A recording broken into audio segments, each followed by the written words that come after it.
saat lagi, sebentar lagi kamu akan berangkat ke India, Tengalana, untuk mengikuti ajang Miss World. Nah, apa saja nih yang akan nanti ditunjukkan oleh Monica untuk merepresentasikan Indonesia di ajang Miss World? Apa saja yang akan kamu lakukan di sini?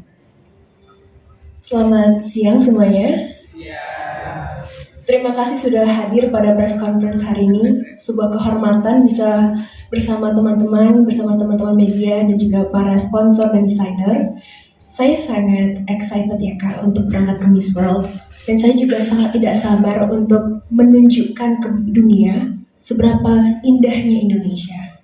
Dari keberagaman kultur kita, dari musik-musik tradisional kita, tarian tradisional kita, tapi yang tidak kalah penting yang saya ingin tonjolkan di Miss World adalah keramahan orang-orang Indonesia. Orang Indonesia itu dikenal dengan ramah tamahnya, sopan santunnya, dan itu tidak dimiliki semua orang di dunia. Maka dari itu, saya yakin Indonesia bisa menonjol di Miss World. Yes, kita semua juga yakin Indonesia akan menonjol di Miss World. Benar ya pemirsa sekalian ya? Nah, Monica, tadi akan kita udah melihat baru 2 penampilan. Tadi tarian Sumatera Utara dan juga komposisi yang begitu indah. Beberapa lagu dijadikan satu di mash up dalam permainan piano. Persiapannya seperti apa sih, Monica? Persiapan yang udah kamu lakukan selama 8 bulan ya? 8 bulan ini apa aja sih? Tentunya selama 8 bulan itu bukanlah perjalanan yang simple, bukanlah perjalanan yang sebentar. Selama 8 bulan bersama Ibu Liliana, bersama Miss Indonesia dan juga SMN dan Star Harvest Academy, saya diasah, dibina setiap hari, tidak ada kata libur, tidak ada kata capek. Setiap hari saya belajar dengan satu tujuan, yaitu membanggakan Indonesia di Miss World. Kelas-kelas pun sudah saya tekunin, mulai dari kelas public speaking, ada kelas modeling, ada kelas makeup, dan banyak kelas lainnya. Tapi tidak kalah penting, selama 8 bulan ini, saya berusaha untuk fokus kepada kesehatan saya, baik secara fisik dan juga mental. Karena di Miss World, kita akan berpartisipasi bersama 140 kontestan lainnya. Ketika kita punya confident atau rasa percaya diri dalam diri kita sendiri, kita bisa memberikan yang terbaik kepada dunia.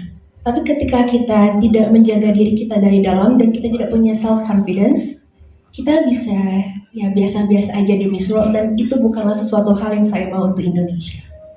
Terima kasih. Thank you, Monica. Nah, ya boleh berikan tepuk tangan untuk Monica ya. Selain talent show, Monica, salah satu aspek yang akan dinilai di Miss World itu nanti adalah beauty with a purpose, yang seperti tadi juga sudah dielaborasi oleh Ibu Liliana Tadosudibyo. Beauty with a purpose sendiri akan memberikan kesempatan kepada para perempuan muda untuk menggunakan kemampuan mereka dalam memberikan kontribusi yang nyata, yang berdampak bagi kehidupan sesama yang kurang beruntung.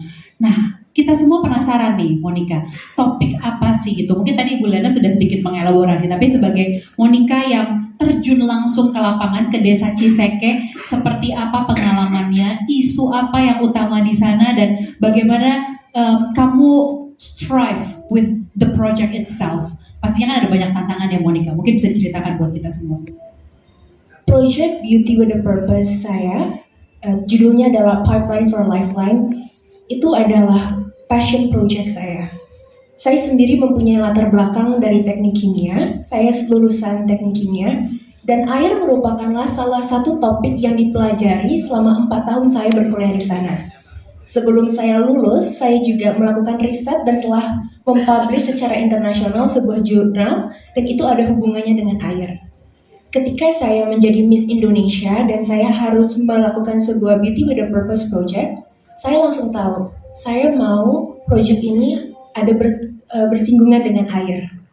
Dan ketika saya terjun langsung untuk survei ke Kampung Ciseke di Serang, Banten, melihat apa yang sedang terjadi di kampung sana, melihat kesusahan mereka, hati saya tersentuh, dan seperti yang Ibu sebutkan, hati saya rasanya hancur melihat apa yang sedang terjadi di sana.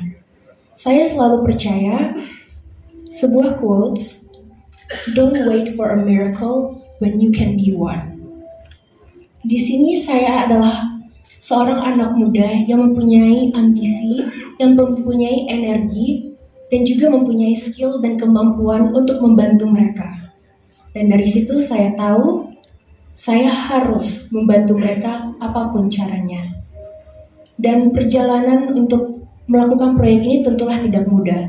8 bulan lamanya, saya bolak-balik ke kampung Ciseke untuk melakukan survei, melakukan riset, melakukan pembangunan. Saya sendiri ikut aduk semen, ikut membangun fasilitas MCK-nya. Dan saya juga menyadari ternyata saya punya talenta ngecat itu dari pelaksanaan Beauty with a Purpose.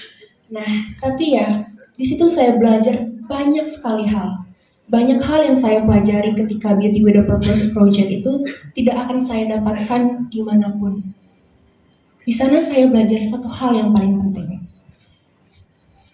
Kita harus belajar, kita harus selalu berusaha untuk mensyukuri hidup kita. Di sana, mereka itu hidup dengan penuh kekurangan. Mereka itu hidup dengan ketiadaan sangat banyak hal. Mereka tidak punya air bersih. Mereka tidak punya edukasi seperti kita. Tapi setiap hari, mereka mampu bangun dan tetap tersenyum. Mereka mampu bangun dan tetap berterima kasih kepada Tuhannya karena mereka bisa hidup satu hari lagi.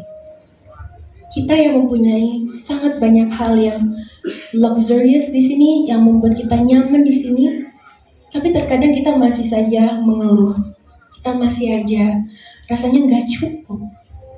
Ketika saya terjun ke sana, saya belajar apa yang saya miliki. Semua orang, semua fasilitas yang saya miliki itu sudah lebih dari cukup.